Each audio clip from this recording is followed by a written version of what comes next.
Thank you so much, Wakas, and I thank all of you at uh, Sapan for inviting me. Uh, I was listening to the earlier speakers and the context of today's meeting, and I don't think there's a more relevant time to have these discussions and to have them amongst us from different countries in South Asia.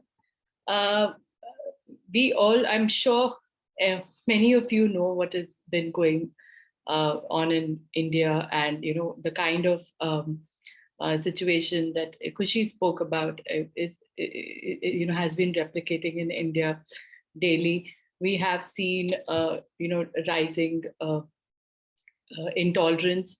There have been attacks on religious minorities.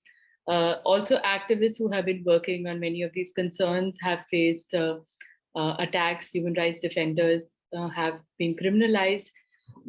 We also have seen a lot of social legislations which have been changed. There have been dilution of protective laws.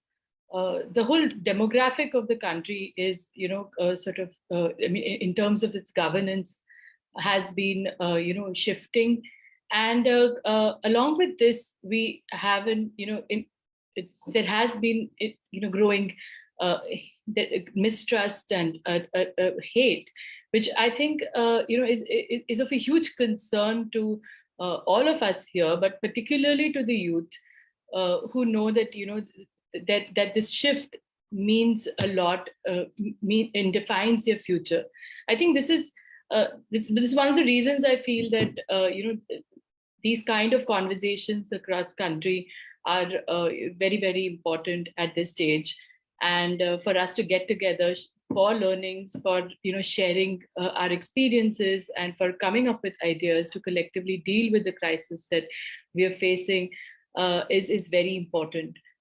I wanted to, in particular, talk about the manner in which we are seeing the Indian state use repressive laws against and draconian laws against activists, against those leading community protests, and also the shrinking democratic spaces in the country.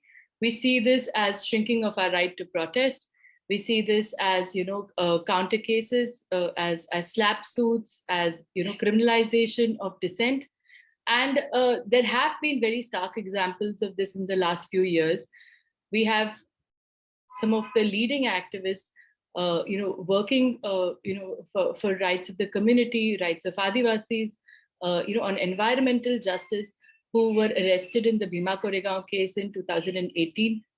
Sudha Bharadwaj, one of the activists, also from PUCL, has been very recently granted bail, but the others are still in jail. Professor Varavara Rao is on medical bail, yet none of their bail applications have been finally disposed of. So these concerns, we have, along with this, we also have cases such as the Delhi riots conspiracy case, where we saw a huge situation of communal violence unfold in Delhi. Very well recorded. Everybody knew what happened over there, and instead that case was turned around to arrest some of the leading activists in the CA, NPR, NRC protests. We all know about the citizenship amendment that was brought in 2019, and the kind of protest that led to in several of the states. There were FIRs which were filed against protesters. I think what I'm trying to illustrate here is that even registering our dissent has become extremely difficult. And this has obviously also led to the silencing of those who believe in India's democratic values. It has had a chilling effect, and especially on the youth. And that is, again, a very huge concern. It has become extremely difficult to demand accountability from the state. And it is very important for us to break this pattern. I also want to, because I have very limited time, I also want to share that although we are facing a huge crisis back home, I think there is also a growing consciousness which needs to be celebrated in a way. In spite of such kind of hurdles and obstacles, We have seen that, communities have risen. They have, they have come out in protest. We saw the farmers' protest, which went on for close to a year, and which, for the first time in the, under this government, a legislation was withdrawn because of the, protests that took place from the affected community, which was the farmers and the agrarian populations.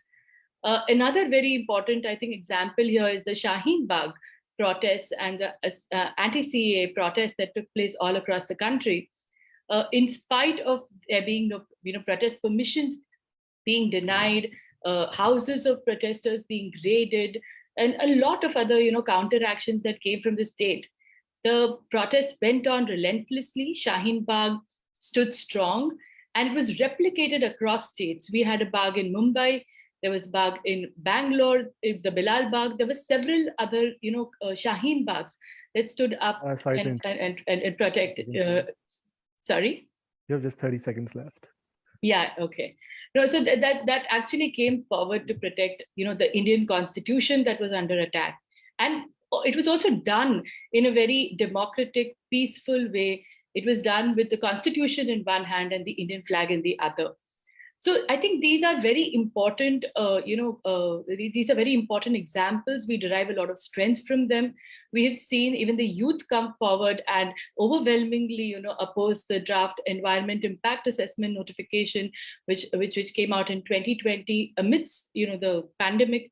So I think these are very powerful examples, and they are telling of what potential we have as people, as citizenry, as, the youth, to actually demand change.